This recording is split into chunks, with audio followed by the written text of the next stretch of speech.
Amazon has tried to launch 100 plus products, most of them failed.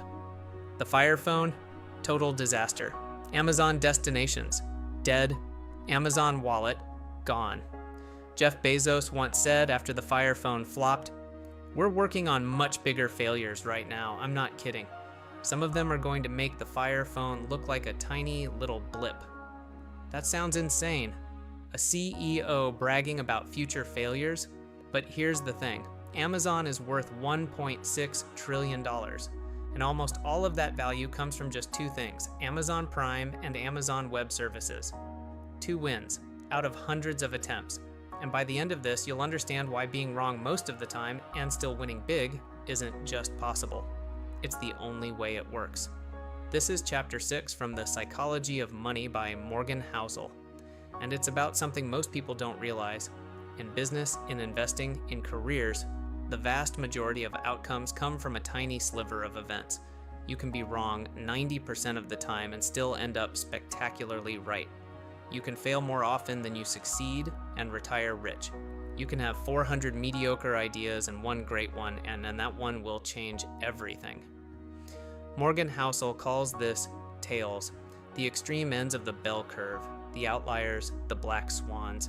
And what he's arguing, and this is where it gets interesting, is that we massively underestimate how normal it is for things to fail, which makes us panic when they do, which makes us quit right before the tail event that would have saved us. So let's talk about why failure is not the exception, it's the strategy. Most people think diversification means safety. You buy the whole market, you spread your risk, you avoid catastrophe. That's half true. Housel dug into the data. Since 1980, the Russell 3000, a big, broad index of public companies, has gone up 73 times over. That's incredible. That's wealth creation. But here's what happened inside that index. 40% of all companies lost at least 70% of their value and never recovered. 4 out of 10. Dead money. And almost all of the index's returns, the thing that made it go up 73-fold, came from just 7% of the companies. 7% did all the work. Let me say that again. 93% of the companies in the index either lost money or did fine. 7% became giants and carried the whole thing. This isn't venture capital where you expect most startups to fail. These are established public corporations. Companies that made it through IPOs, SEC filings, quarterly earnings, and still, most of them failed. Housel tells the story of Corolco. You probably don't know the name, but you know the movies. Rambo, Terminator 2, Basic Instinct, Total Recall. Corolco was printing money in the late 80s and early 90s, $500 million in revenue, $400 million market cap. Then a few films flopped, and by 1996, Corolco was bankrupt. Stock went to zero. That's not unusual, that's normal. 4 in 10 public companies experience that fate.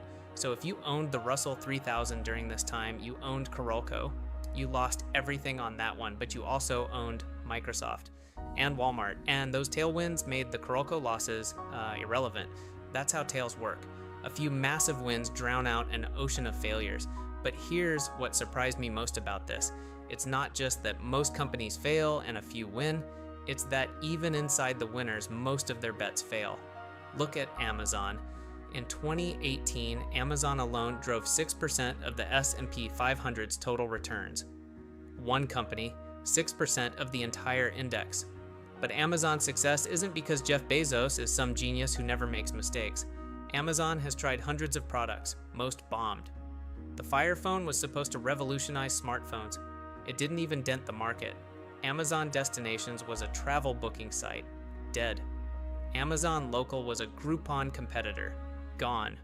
Almost everything Amazon does fails. But Amazon Web Services makes tens of billions a year. Amazon Prime has over 200 million subscribers.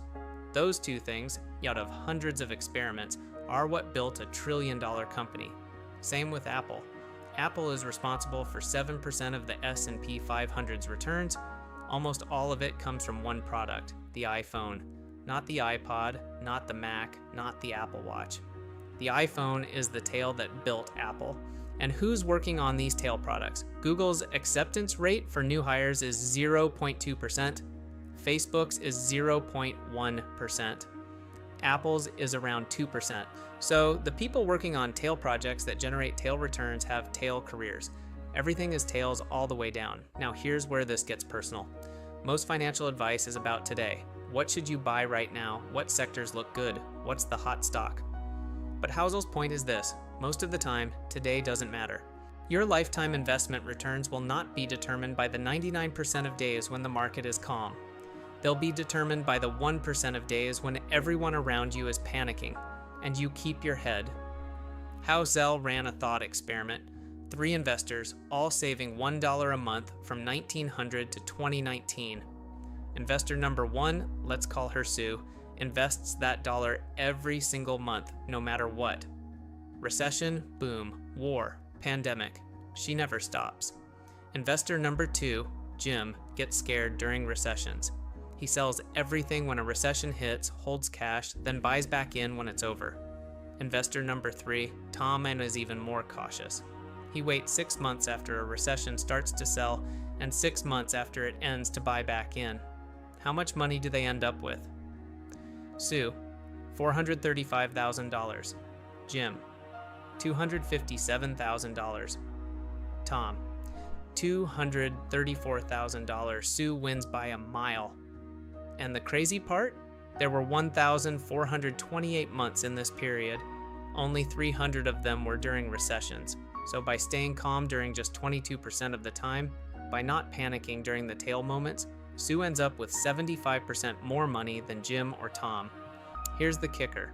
How you behaved as an investor in late 2008 and early 2009, those few months during the financial crisis, will matter more to your lifetime returns than everything you did from 2000 to 2008.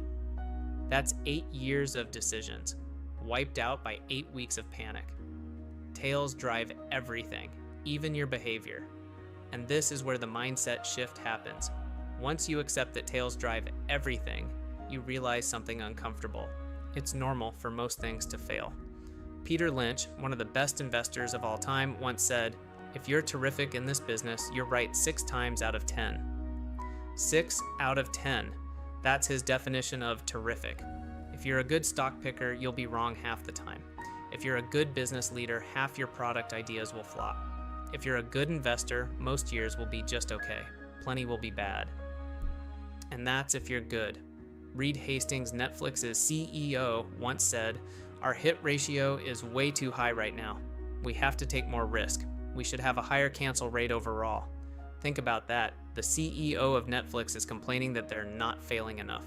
Why? Because if you're not failing, you're not taking enough swings. And if you're not taking enough swings, you'll never hit the tail event that changes everything. Chris Rock, the comedian, tests new material in small clubs, dozens of shows, fumbling with jokes, cutting bits mid-set. The jokes you see on Netflix are the tails, the ones that survived hundreds of failures. Heinz Berggruen, the art dealer, bought vast quantities of art. Most of it was worthless, but a tiny fraction turned out to be Picasso's. And those Picassos were worth more than $1 billion. He was wrong most of the time. He still died one of the richest art dealers in history. That's the game. You don't avoid failure, you survive it long enough to let a few wins offset an ocean of losses. So here's how this actually plays out in real life. Most people treat every failure like a referendum on their ability. One bad investment, one failed project, one mistake, and they think they're not cut out for it. Once you understand tails, you stop doing that. You start seeing failure as the baseline, the expected outcome, not a sign you're doing something wrong, a sign you're in the game. Here's what that looks like. If you're investing, you stop obsessing over individual stock picks. You accept that half will underperform. You focus on staying in the game long enough for the 7% of winners to do their job. If you're building something, you stop betting everything on one idea. You take more shots, you fail faster. You let the tails emerge instead of trying to predict them in advance. And if you're managing your career, you stop panicking every time the market drops or the economy wobbles. You recognize that your lifetime outcome will be determined by what you do during the 1% of moments when everyone else is losing their minds. Napoleon's definition of a military genius: the man who can do the average thing when all those around him are going crazy. Same in investing, same in business, same in life. You don't need to be brilliant. You just need to not break during the moments that matter. Remember that open loop from the beginning? Jeff Bezos bragging about working on bigger failures? Here's what he understands that most people don't. Amazon isn't valuable because it never fails. It's valuable because it fails constantly and survives long enough for a few massive wins to emerge. The Fire Phone lost hundreds of millions of dollars. A WS makes tens of billions a year. That's the trade, and it only works if you're still standing when the tail shows up. Most people can't handle that. They see the failures, panic, and quit right before the win that would have made it all worth it. Tails drive everything. If you can survive the failures, you don't need to be right very often, you just need to be right once or twice in a way that matters. If this hit different, the subscribe button's right there.